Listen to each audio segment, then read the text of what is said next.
सर्वांना श्री स्वामी समर्थ.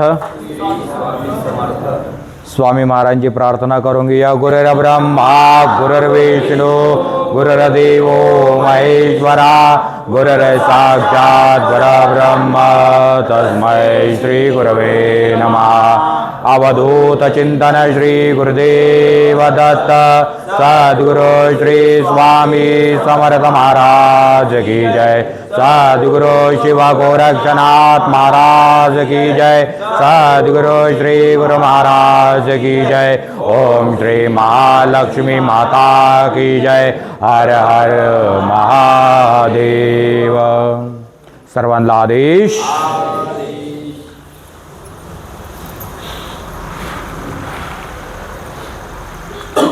आज मी भौतिक जीवनाबद्दल बोलणार आहे. सगळ्यांनी लक्षपूर्वक ऐकायचे. बघा, मी अनेक ठिकाणी भ्रमण करत असतो, अनेक ठिकाणी यात्रा करत असतो, अनेक ठिकाणी मला विचित्र प्रकारची माणसं बघायलाही मिळतात, पाहायलाही मिळत आहेत, त्यांचे अनुभव पण येत आहेत हे समोर. जास्त करून तरुण पिढी, त्याच तरुण पिढीबद्दल आज मी मार्गदर्शन करणार आहे. सर्व मुली असो किंवा मुलं असो, ही काळाची गरज आहे आणि हे मनावर बिंबवणं खूप गरजेचं आहे. बघा, यात्रेत गेलो तरी मी अशा मुलामुलींना पाहतो, जास्त करून मुलं, कारण की आम्ही ज्यावेळेस रांगेत लाईन लावतो दर्शनासाठी, मी माझ्या कानाने ऐकलेल्या गोष्टी डोळ्यांनी पाहिलेल्या आहेत. तो मुलांच्या मुखामध्ये फक्त स्त्रीला बघून एक आकर्षण वाटतं. काय वाटतं? आकर्षण वाटतं आणि त्याच्या मनामध्ये वेगवेगळे विचार यायला लागतात. मला असाच एक प्रश्न माझ्या यूट्यूब चॅनलवरती आला. तरुण मुलगाचे त्यांनी असा मोठा प्रश्न लिहून पाठवलेला आहे. मला सांगितलं, महाराज, आम्हा तरुण पिढीला तुमचं मार्गदर्शन पाहिजे, मार्गदर्शन हवं आहे, कारण की आमचं वय असं आहे तर आमच्या डोक्यात फक्त वाईटच विचार येत आहेत.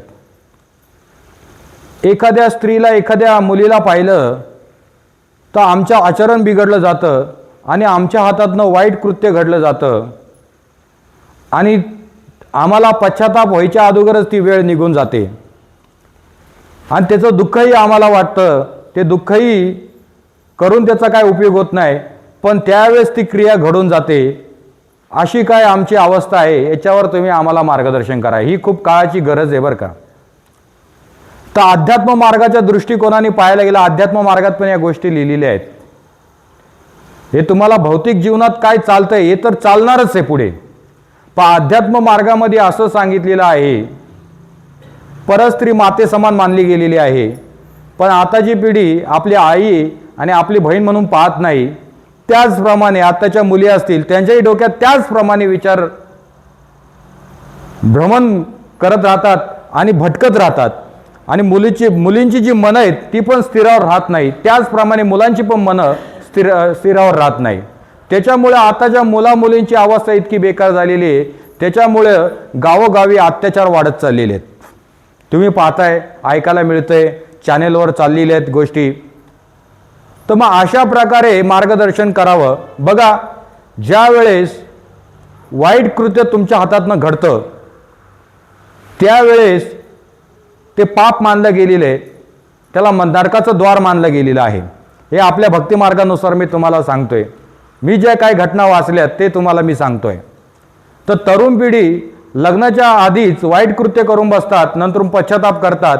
त्याच्यामुळे ते वाईट कर्म असे म्हटलं गेलेलं आहे, त्याला सुटका नाही, त्याला भोगावंच लागतं. कारण की तुमच्या वयाच्या 14 वर्षापासून तुम्हाला चुकी माफ असते, 14 वर्षाच्या पुढे तुम्हाला चुकी माफी नाही. त्यावेळेस ते भोगावेच लागतात. सगळ्यांना माहिती आहे, आपण वाईट नजर ठेवल्याने, आपल्या हातातनं वाईट कृत्य घडल्याने आपल्याला काय भोगावं लागेल हे सर्वांना माहिती असतं, पण कोण समजून घेत नाही. कारण की ज्या वेळेस त्याच्या डोक्यामध्ये वाईट विचार यायला लागतात त्यावेळेस तो तिथपर्यंत पोचला जातो आणि त्याच्या हातातनं ते वाईट कृत्य घडलं जातं, ते पाप घडलं जातं आणि ते वाईट आणि पाप आणि पुण्याचा जो लेखा आहे तो ईश्वराच्या डायरीमध्ये लिहिला जातो. एवढं लक्षात ठेवा. म्हणून प्रत्येक तरुण पिढीला माझं एक सांगणं आहे, बाबांनो, त्याच्यासाठी अध्यात्म आहे. काय आहे? त्यासाठी अध्यात्म सांगितलेलं आहे. अध्यात्म खूप महत्त्वाचं आहे. ज्यावेळेस तुम्ही अध्यात्म मार्गात प्रवेश कराल, प्रवेश म्हणजे काय? तुम्हाला फी देऊन आतमध्ये प्रवेश करायचा नाहीये. तुम्हाला फक्त मठात यायचंय, मार्गदर्शन घ्यायचंय, तुम्हाला प्रबोधन ऐकायचंय, त्याच्यात तुम्हाला योग्यच मिळालं जाईल आणि तेच मार्गदर्शन तुमच्या पुढच्या भविष्यासाठी तुम्हाला कामा येईल. म्हणून मी प्रत्येकाला सांगतो, अध्यात्म मार्ग हा खूप महत्त्वाचा आहे. अध्यात्म मार्गात काही गोष्टी शिकवल्या जातात. म्हणून बघा, नुसतं लग्न करून मजा मारणे याला महत्त्व नाहीये. बघा, हा विषय तुम्ही मनावर बिंबवा, याच्यात काही वाईट गोष्टी नाही आहेत. हे जे भक्ती मार्गात सांगितलेलं आहे आणि जे मला प्रश्न आलेत त्याच्यावरच मी उत्तर देतोय, ते लक्षपूर्वक ऐका. भक्ती मार्गामध्ये सांगितलेले महिन्यातनं एकदा वासना करावी, त्याच्याने माणसाचं आयुष्य वाढलं जातं आणि जो रेग्युलर हप्त्यातनं या गोष्टी वासना करतो त्याचा मृत्यू लवकर येतो आणि तो मृत्युमुखी पडला जातो. जे तुमच्या वीर्यामध्ये ताकद आहे ती या जगात कुठेच नाही. रक्तातनं वीर्य निर्माण होतं आणि आताची तरुण पिढी त्याच्याद्वारे ती घालवते आणि लवकर मृत्यूला कवटाळते आणि मृत्यूच्या अधीन जातात. आत्ताच्या तरुण पिढीची ही अवस्था आहे. मग त्याच्यामुळे त्याच्याने अशक्तपणा येतो, त्रास होतो, घाबरटपणा होतो, शरीरातलं रक्ताचे घटक कमी होतात. हे अनेक काय जे घटक आहेत शरीरामध्ये ते कमी झाल्यावरती मग चक्कर येणे, त्रास होणे, उलटीसारखं होणे, मळमळ होणे, मानसिक डिप्रेशनमध्ये जाणे, कोणामध्ये राहू नये, एकांतामध्ये राहावं. जो जास्त वीर्यपतन करतो त्याची ही अवस्था निर्माण होते, हे आपलं शास्त्र असं सांगतंय. आणि तो लवकर मृत्यूच्या अधीन जातो. ज्याचं आयुष्य 60, 70, 80 वर्षापर्यंत जगणार आहे तो 50 मध्येच मेला जातो. त्याचा अंत लवकर होतो. कारण की आपल्या त्या काळामध्ये शंकराचार्यांनी पण सांगितलेले आणि आपल्या साधू संतांनी पण सांगितलेल्या गोष्टी आहेत. पण आताची पिढी त्याच्यामध्ये खूप वाहत चाललेली आहे. कशामुळे? मोबाईलमुळे. मोबाईलमध्ये चांगल्या गोष्टी दिसत नाही आणि आचरण शुद्ध राहिलं नसल्यामुळे त्याच्यामुळे ही अवस्था झालेली आहे तरुण पिढीची. त्याच्यामुळे तरुण पिढीने सर्वात जास्त लक्ष द्यायचं त्या अध्यात्म मार्गाकडे.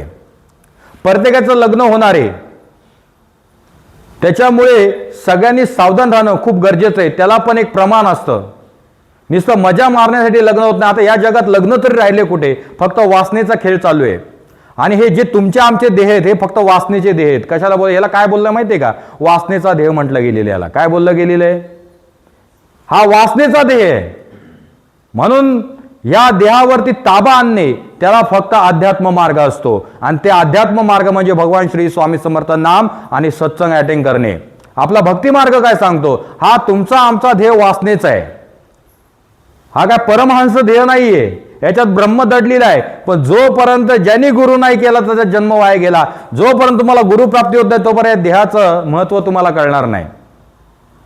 नाहीतर हा देह फक्त मिळालाय, याचा गैरउपयोग कसा करायचा हेच तुमच्या डोक्यात विचार येणार आणि तुम्हाला हेच वाटणार. जोपर्यंत तुम्ही अध्यात्म मार्गात येत नाही, तुम्ही जोपर्यंत सत्संग अटेंड करत नाही, तुम्हाला फक्त मजा मस्ती करणे एवढं तुमच्या डोक्यात येणार. म्हणून तरुण पिढीने लक्ष देणं खूप गरजेचं आहे. त्याच्यामुळे काय झालं माहिती आहे का? आता तरुण पिढी काय करतात? लहान लहान मुलं पण सोडत नाहीयेत. त्यामुळे लहान लहान 3-3, 4-4 वर्षाच्या मुलींवरती बलात्कार होत आहेत. पाहिलं तुम्ही किती काय काय होते? कोणाला काय फरक पडतोय का? ज्याचं मूल गेलं त्याला त्रास आहे. म्हणजे इतकी बेकार अवस्था आली. 17, 18, 20, 22, 25 ज्यांची लग्न होत नाही त्यांचं मी सांगतोय. बरेच मुलं अशी आहेत ते वासनेच्या अधीन भरपूर गेलेले आहेत आणि काही करायला तयार आहेत. त्याच्यामुळे तुमची मुलं कोणाच्या ताब्यात देऊ नका, कोणावर विश्वास ठेवू नका. आपली मुलं आपल्या जवळच ठेवा. कोणी जवळ घेतलं, कोणी चॉकलेटचं आमिष दिलं तरी त्याच्याजवळ पाठवू नका. किती जवळचा ओळखीचा कोणी असू द्या, तुमची मुलं तुमच्या जवळ ठेवा. आताचं युग चांगलं राहिलेलं नाहीये. आपल्या इथे पण कुठे घटना झाली, मी ऐकलं काहीतरी ऊसतोडी कोण आहेत तिथं पण मीडियावर ऐकलं, त्या पद्धतीने पण तेच कृत्य झालं, त्याला पण अटक झाली. म्हणजे हे तर आपल्याला ज्यावेळेस मीडिया समोर येतं त्यावेळेस कळतं असे अत्याचार किती होत असतील हे तुम्हाला आम्हाला माहिती आहे का? नाही माहिती.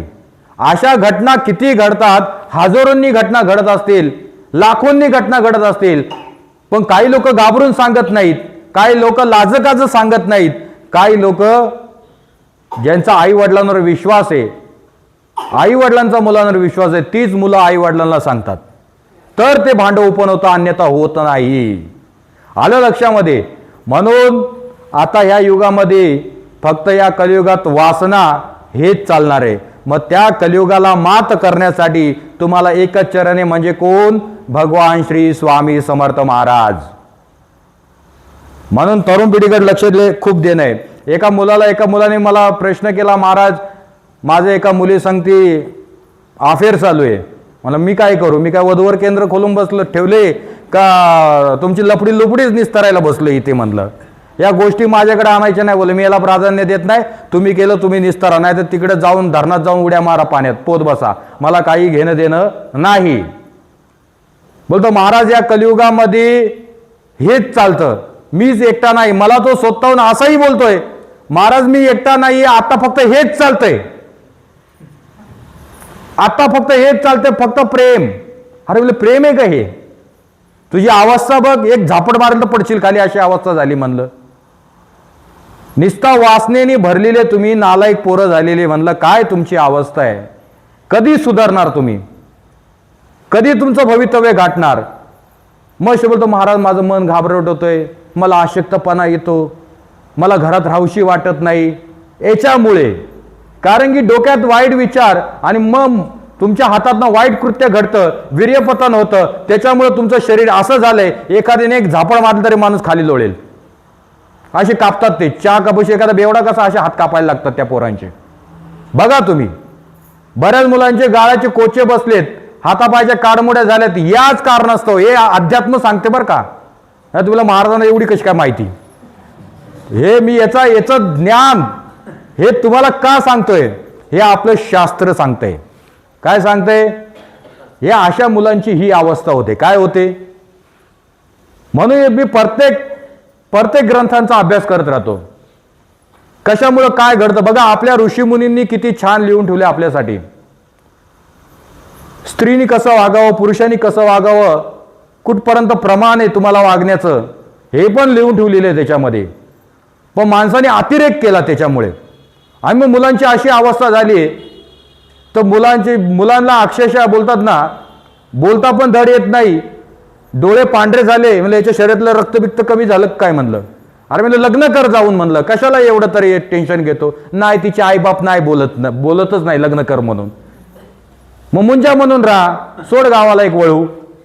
अरे काय लाज सोडल्या म्हणलं तरुण पिढीने. त्यापेक्षा करिअर पहा, करिअरकडे लक्ष द्या, तुमच्या भवितव्याकडे लक्ष द्या. सर्वांची लग्न होणार आहेत, सर्वजण आपल्या आपल्या पद्धतीने प्रपंच चालवणार आहेत. पण ते कधी? तुम्ही तुमचं करिअर व्यवस्थित केल्यावरती. नाही तर काही करिअर करायचं नाही, काही करायचं नाही, फक्त मजा मस्ती. आता महाराज हेच चालतंय, वरून मला संभाषण देत आहेत महाराज हेच चालतं. आता कॉलेजमध्ये 100% 60% तर लफडीच चालतात, बोलतात, सगळं प्रेमच करतात. म्हणजे धन्य आहे, मला कसं माहिती नाही रे. म्हणलं हा मला फिरायला पाहिजे, बघायला पाहिजे मला पण आता काय चालतंय. मीच एकटा नाही, अशी भरपूर मुलं मुली आहेत त्यांचं कॉलेजमध्ये अफेअर चालू आहे. त्याच्यामुळे आताच्या पिढीला बोलतात ना, नीट शेतात काम करू शकत नाही, ना समाजात काम करू शकत नाही, नुसता अशक्तपणा, नीट जेवण जात नाही, अनेक शरीरातले घटक कमी झाले. कशामुळे? हस्त मैथुनामुळे. कशामुळे? हे मैथून करतात, त्याच्यामुळे ही अवस्था निर्माण होते. त्याच्यामुळे आताची पिढी कमकुवत होत चाललेली आहे. आणि त्यावेळेस शंकराचार्य भगवानांना मी तुम्हाला एक उदाहरण सांगतो. एक तरुण मुलगा होता, नेमका साधनेमध्ये लागलेला, आणि त्याचं लग्नही झालं, प्रपंचिक होता. आणि शंकराचार्यांची स्वारी आली. शंकराचार्य बसलेले, आदि शंकराचार्य बोलतोय मी तुम्हाला. आदि शंकराचार्य जे आधी होते, ज्यांनी हिंदू सनातन धर्माचा प्रचार केला, ज्यांनी नागा साधूंची फौज काढली, ते शंकराचार्य मी तुम्हाला म्हणतोय. त्यांनी समाधीस्थ होऊन बरेच वर्ष झाले त्यांना. पण सांगायचं कारण काय, त्यावेळेस शंकराचार्य भगवान त्यांची स्वारी आली, तिथे बसले, अनेक भक्तगण आले त्यांचे, कोणाचे काय प्रश्न, कोणाचे काय प्रश्न, कोणाचे काय प्रश्न. एखाद्याचा असा एक प्रश्न निघतो तो आपल्या कानाला सहन होत नाही. त्याने असा एक प्रश्न केला, माझं तर लग्न झालंय, महाराज अध्यात्म मार्गात सांगितलंय लग्न झाल्यावर रोज तर वासना करू नये, पण मला रोज वासना करायला लागते, मी काय करू त्याचं. त्याला बघ बेटा असं करू नकोस, तू महिन्यातनं एकदा वासना कर. त्याला का, अरे मी सांगतो तेवढं ऐक, तू कसं काय जमेल मला. नाही बोले महिन्यातनं एकदा वासना कर. त्याला नाही नाही कसं जमेल, 15 दिवसातनं एकदा. मग त्याला मग तरी नाही जमणार, आठवड्यातनं एकदा. तुला कसं जमेल. मग बोलले तू मृत्यूला काउंटाळ. बोलले काय, बोलले तू 100% काही कालांतर तुझा मृत्यू होणार. बोलले काय, बोलले तुझं आयुष्य 40, 45, 50 वर्षाच्या पुढे तुझं आयुष्य राहणार नाही. कशामुळे, फक्त वासनेमुळे. कशामुळे, फक्त वासनेमुळे.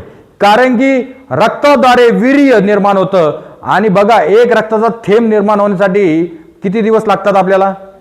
कोणी अभ्यास केला याचा.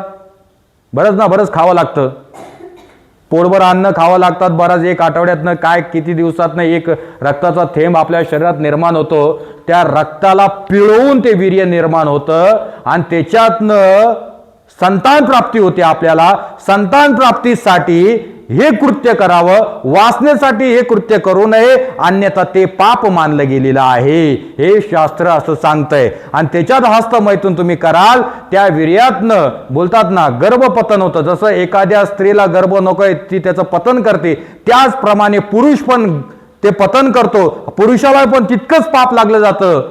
आणि जर महिलेला गर्भधारण झालं, तिनेही तेच कृत्य केलं आणि तिनेही ते हस्तमैथून केलं त्या मुलीने, तिलाही तितकंच पाप लागलं जातं लग्नाच्या आधी. तेवढी कर्माची फळं भोगावी लागतात. आणि तेच जर तुम्ही सत्संग अटेंड केला, गुरु सानिध्यात राहिले, गुरूंना हा प्रश्न केला, तर त्याच्यातनं तुम्हाला बाहेर पडायचा मार्ग सांगतात. तुम्ही पडालच असं नाहीये. मग तुम्हाला जर शरण जायचं असेल तर भगवान श्री स्वामी समर्थ महाराजांना शरण जायचं. तुमच्या हातातनं जे जे जे काही कृत्य घडतंय ते स्वामींना सांगायचं. येऊन बिनधास्त त्यांना सांगा. मनामधलं कुठलं भय ठेवू नका. तुम्ही मनामध्ये घाबरायला, अरे ते स्वामींसमोर कसं बोलू, मी पाहू शकत नाही स्वामींच्या नजरेत, काही नाही, ते जगन्माता पिता आहेत ते, त्याच्यामुळे घाबरायचं कारण नाही. सर्व काही त्यांच्या चरणापाशी सांग. तुमच्या हातातनं ज्या ज्या चुक्या घडत आहेत ते त्यांच्या समोर मांडल्या आणि रात्री झोपताना करुणा त्रिपदी किंवा गुरुपादुका अष्टक बोलले तर तुमच्या हातातनं झालेली चुकी माफ होते. फक्त परस्त्री परपुरुष सोडून बरं का. बाकी जे व्यावहारिक जीवनात तुमच्या हातातनं ज्या घटना घडतात त्या काय थांबणार नाहीत.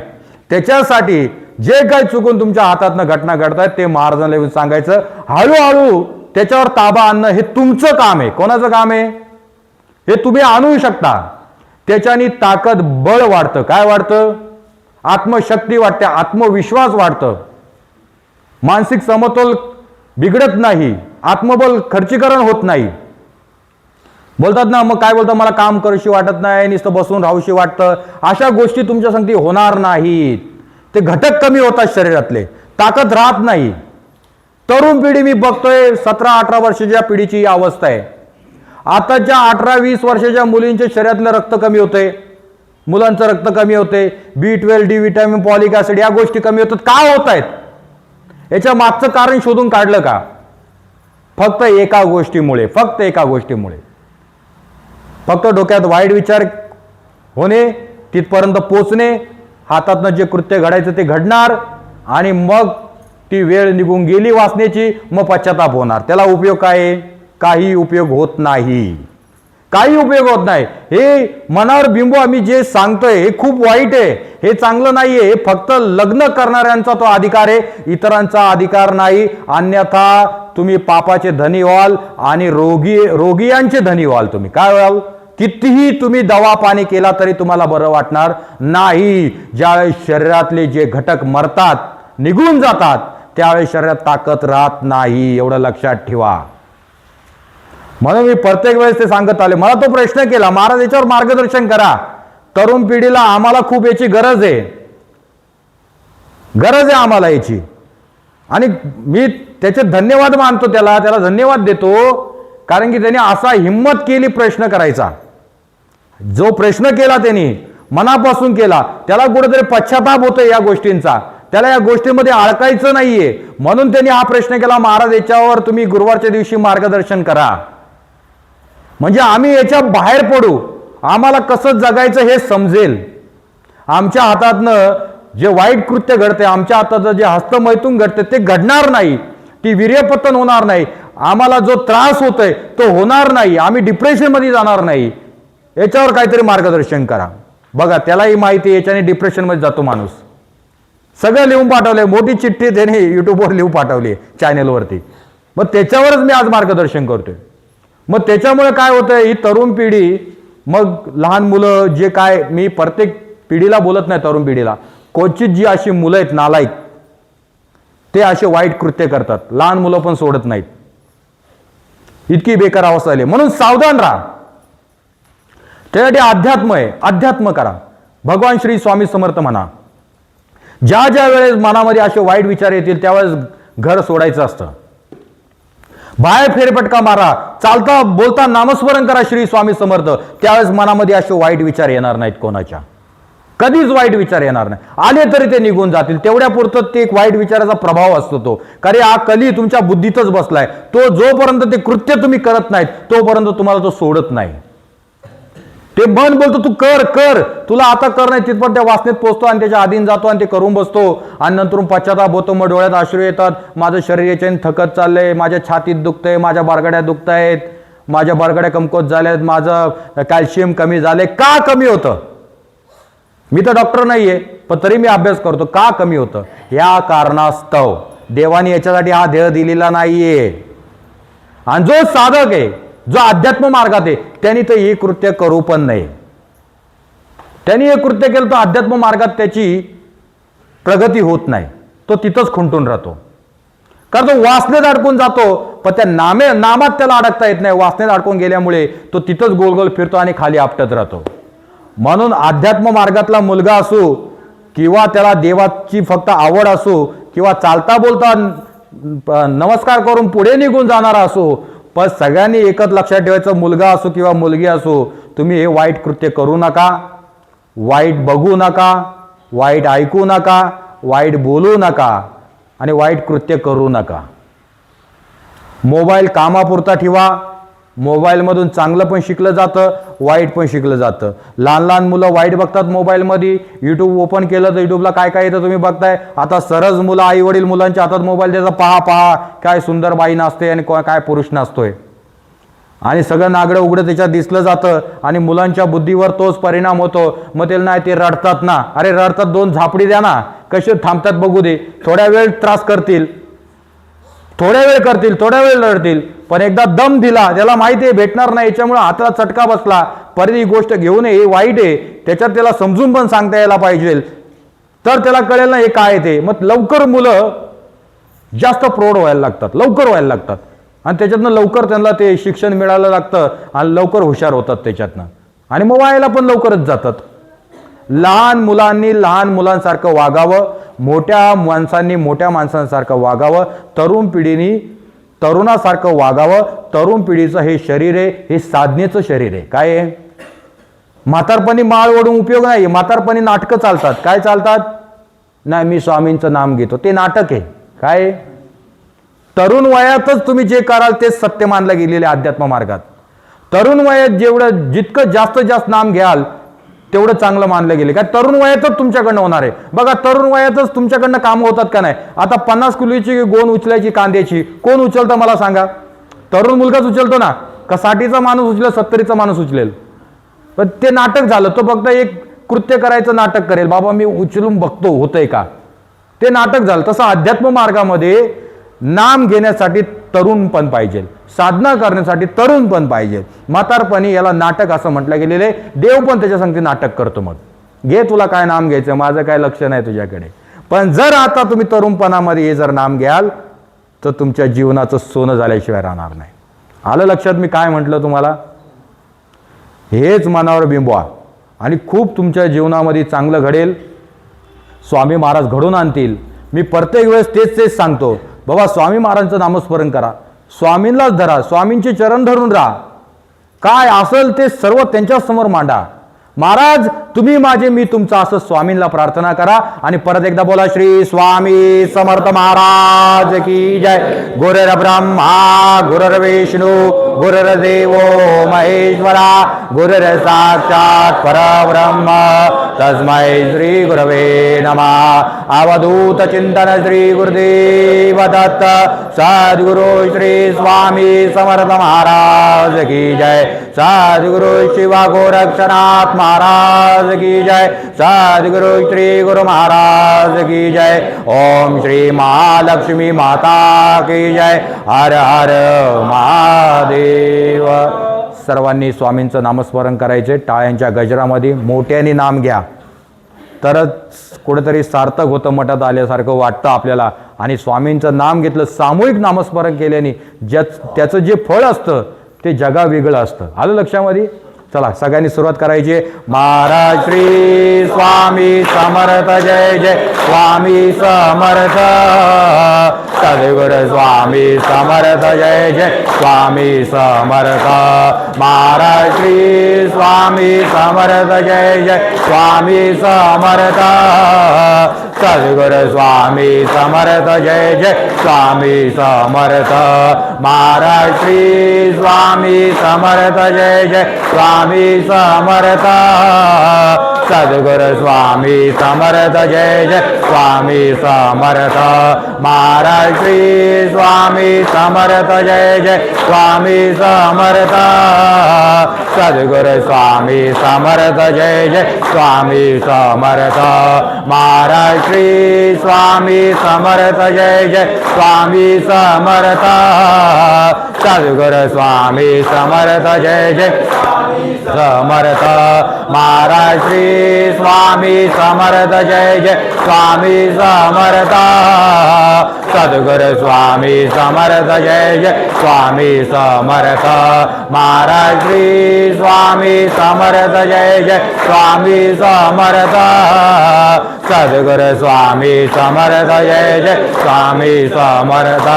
महाराज श्री स्वामी समर्थ जय जय. स्वामी समर्थ. सद्गुरु स्वामी जय. स्वामी समर्थ. महाराज श्री स्वामी समर्थ जय जय. स्वामी समर्थ. सद्गुरु स्वामी समर्थ जय जय. स्वामी समर्थ. महाराज श्री स्वामी समर्थ जय जय. स्वामी समर्थ. सद्गुरु स्वामी समर्थ जय जय. स्वामी समर्थ. महाराज श्री स्वामी समर्थ जय जय. स्वामी समर्थ. सद्गुरु स्वामी समर्थ जय जय. स्वामी समर्थ. महाराज श्री स्वामी समर्थ जय जय. स्वामी समर्थ. सद्गुरु स्वामी समर्थ जय जय. स्वामी समर्थ. महाराज श्री स्वामी समर्थ जय जय. स्वामी समर्थ. सद्गुरु स्वामी समर्थ जय जय. स्वामी समर्थ. महाराज श्री स्वामी समर्थ जय जय. स्वामी समर्थ. सद्गुरु स्वामी समर्थ जय जय. स्वामी समर्थ. महाराज श्री स्वामी समर्थ जय जय. स्वामी समर्थ. सद्गुरु स्वामी समर्थ जय जय. स्वामी समर्थ. महाराज श्री स्वामी समर्थ जय जय. स्वामी समर्थ. सद्गुरु स्वामी समर्थ जय जय. स्वामी समर्थ. महाराज श्री स्वामी समर्थ जय जय. स्वामी समर्थ. सद्गुरु स्वामी समर्थ जय जय. स्वामी समर्थ. महाराज श्री स्वामी समर्थ जय जय. स्वामी समर्थ. सद्गुरु स्वामी स्वामी समर्थ. महाराज श्री स्वामी समर्थ जय जय. स्वामी समर्थ. सद्गुरु स्वामी समर्थ जय जय. स्वामी समर्थ. महाराज श्री स्वामी समर्थ जय जय. स्वामी समर्थ. सद्गुरु स्वामी समर्थ जय जय स्वामी समर्थ महाराज श्री स्वामी समर्थ जय जय स्वामी समर्थ सद्गुरु स्वामी समर्थ जय जय स्वामी समर्थ महाराज श्री स्वामी समर्थ जय जय स्वामी समर्थ सद्गुरु स्वामी समर्थ जय जय स्वामी समर्थ महाराज श्री स्वामी समर्थ जय जय स्वामी समर्थ सद्गुरु स्वामी समर्थ जय जय स्वामी समर्थ महाराज श्री स्वामी समर्थ जय जय स्वामी समर्थ सद्गुरु स्वामी समर्थ जय जय स्वामी समर्थ महाराज श्री स्वामी समर्थ जय जय स्वामी समर्थ सद्गुरु स्वामी समर्थ जय जय स्वामी समर्थ महाराज श्री स्वामी समर्थ जय जय स्वामी समर्थ सद्गुरु स्वामी समर्थ जय जय स्वामी समर्थ महाराज श्री स्वामी समर्थ जय जय स्वामी समर्थ सद्गुरु स्वामी स्वामी समर्थ महाराज श्री स्वामी समर्थ जय जय स्वामी समर्थ सद्गुरु स्वामी समर्थ जय जय स्वामी समर्थ महाराज श्री स्वामी समर्थ जय जय स्वामी समर्थ सद्गुरु स्वामी समर्थ जय जय स्वामी समर्थ महाराज श्री स्वामी समर्थ जय जय स्वामी समर्थ सद्गुरु स्वामी समर्थ जय जय स्वामी समर्थ महाराज श्री स्वामी समर्थ जय जय स्वामी समर्थ सद्गुरु स्वामी समर्थ जय जय स्वामी समर्थ महाराज श्री स्वामी समर्थ जय जय स्वामी समर्थ सद्गुरु स्वामी समर्थ जय जय स्वामी समर्थ महाराज श्री स्वामी समर्थ जय जय स्वामी समर्थ सद्गुरु स्वामी समर्थ जय जय स्वामी समर्थ महाराज श्री स्वामी समर्थ जय जय स्वामी समर्थ सद्गुरु स्वामी समर्थ जय जय स्वामी समर्थ महाराज श्री स्वामी समर्थ जय जय स्वामी समर्थ सद्गुरु स्वामी समर्थ जय जय स्वामी समर्थ महाराज श्री स्वामी समर्थ जय जय समर्थ सद्गुरु स्वामी समर्थ जय जय स्वामी समर्थ महाराज श्री स्वामी समर्थ जय जय स्वामी समर्थ सद्गुरु स्वामी समर्थ जय जय स्वामी समर्थ महाराज श्री स्वामी समर्थ जय जय स्वामी समर्थ सद्गुरु स्वामी समर्थ जय जय स्वामी समर्थ महाराज श्री स्वामी समर्थ जय जय स्वामी समर्थ सद्गुरु स्वामी समर्थ जय जय स्वामी समर्थ महाराज श्री स्वामी समर्थ जय जय स्वामी समर्थ सद्गुरु स्वामी समर्थ जय जय स्वामी समर्थ महाराज श्री स्वामी स्वामी समर्थ सद्गुरु स्वामी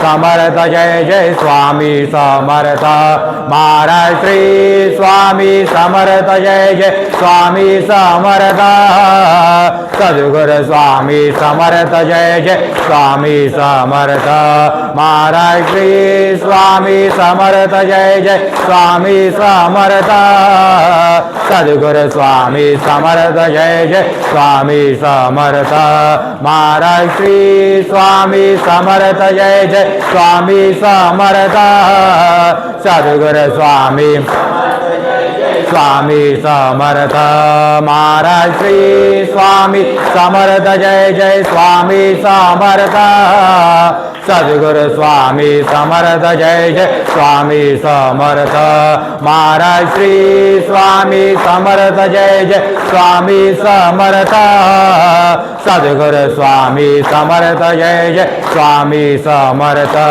महाराज श्री स्वामी समर्थ जय जय स्वामी समर्थ सद्गुरु स्वामी समर्थ जय जय स्वामी समर्थ महाराज श्री स्वामी समर्थ जय जय स्वामी समर्थ सद्गुरु स्वामी समर्थ जय जय स्वामी समर्थ दिगंबरा दिगंबरा श्रीपाद वल्लभ दिगंबरा दिगंबरा दिगंबरा श्रीपाद वल्लभ दिगंबरा दिगंबरा दिगंबरा श्रीपाद वल्लभ दिगंबरा दिगंबरा दिगंबरा श्रीपाद वल्लभ दिगंबरा दिगंबरा दिगंबरा श्रीपाद वल्लभ दिगंबरा दिगंबरा दिगंबरा श्रीपाद वल्लभ दिगंबरा दिगंबरा दिगंबरा श्रीपाद वल्लभ दिगंबरा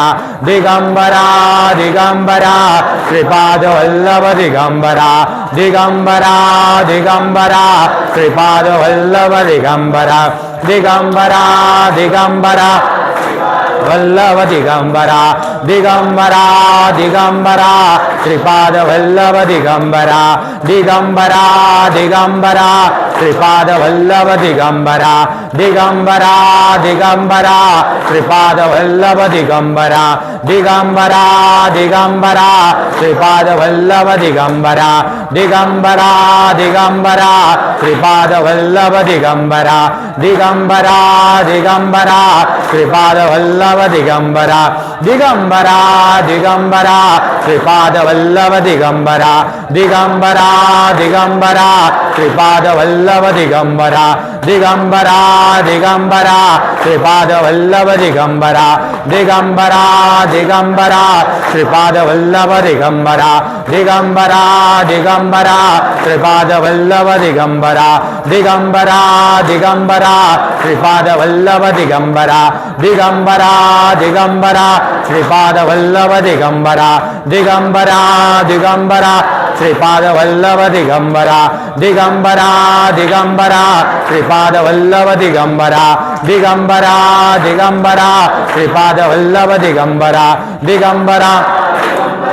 श्रीपाद वल्लभ दिगंबरा दिगंबरा दिगंबरा श्रीपाद वल्लभ दिगंबरा दिगंबरा दिगंबरा श्रीपाद वल्लभ दिगंबरा दिगंबरा दिगंबरा श्रीपाद वल्लभ दिगंबरा दिगंबरा दिगंबरा श्रीपाद वल्लभ दिगंबरा दिगंबरा दिगंबरा श्रीपाद वल्लभ दिगंबरा दिगंबरा दिगंबरा श्रीपाद वल्लभ दिगंबरा दिगंबरा दिगंबरा श्रीपाद वल्लभ दिगंबरा दिगंबरा दिगंबरा श्रीपाद वल्लभ दिगंबरा दिगंबरा दिगंबरा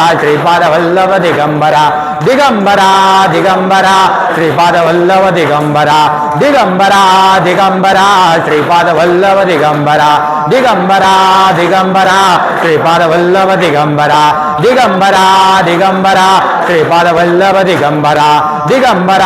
दिगंबरा श्रीपाद वल्लभ दिगंबरा दिगंबरा दिगंबरा श्रीपाद वल्लभ दिगंबरा दिगंबरा दिगंबरा श्रीपाद वल्लभ दिगंबरा दिगंबरा दिगंबरा श्रीपाद वल्लभ दिगंबरा दिगंबरा दिगंबरा श्रीपाद वल्लभ दिगंबरा दिगंबरा वल्लभ दिगंबरा दिगंबरा दिगंबरा श्रीपाद वल्लभ दिगंबरा दिगंबरा दिगंबरा श्रीपाद वल्लभ दिगंबरा दिगंबरा दिगंबरा श्रीपाद वल्लभ दिगंबरा दिगंबरा दिगंबरा श्रीपाद वल्लभ दिगंबरा दिगंबरा दिगंबरा श्रीपाद वल्लभ दिगंबरा दिगंबरा दिगंबरा श्रीपाद वल्लभ दिगंबरा दिगंबरा दिगंबरा श्रीपाद वल्लभ दिगंबरा दिगंबरा दिगंबरा श्रीपादवल्लभ दिगंबरा दिगंबरा दिगंबरा श्रीपादवल्लभ दिगंबरा दिगंबरा दिगंबरा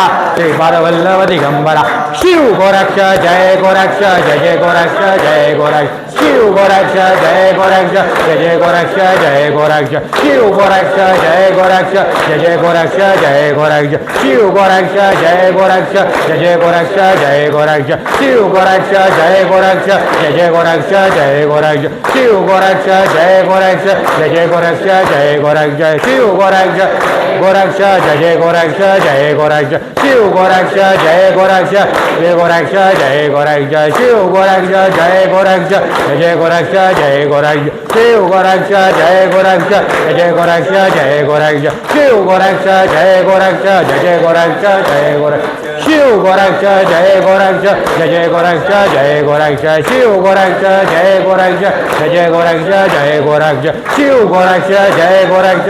गोरक्ष जय गोरक्ष शिव गोरक्ष जय गोरक्ष जय गोरक्ष शिव गोरक्ष जय गोरक्ष जय गोरक्ष जय गोरक्ष शिव गोरक्ष गोरक्ष जय गोरक्ष जय गोरक्ष शिव गोरक्ष जय गोरक्ष जय गोरक्ष जय गोरक्ष शिव गोरक्ष जय गोरक्ष जय गोरक्ष जय गोरक्ष नमः शिवाय नमः शिवाय नमः शिवाय ओम नमः शिवाय नमः शिवाय नमः शिवाय नमः शिवाय ओम नमः शिवाय नमः शिवाय नमः शिवाय नमः शिवाय ओम नमः शिवाय नमः शिवाय नमः शिवाय नमः शिवाय ओम नमः शिवाय नमः शिवाय नमः शिवाय नमः शिवाय ओम नमः शिवाय नमः शिवाय नमः शिवाय नमः शिवाय ओम नमः शिवाय नमः शिवाय नमः शिवाय नमः शिवाय ओम नमः शिवाय नमः शिवाय नमः शिवाय नमः शिवाय ओम नमः शिवाय नमः शिवाय नमः शिवाय नमः शिवाय ओम नमः शिवाय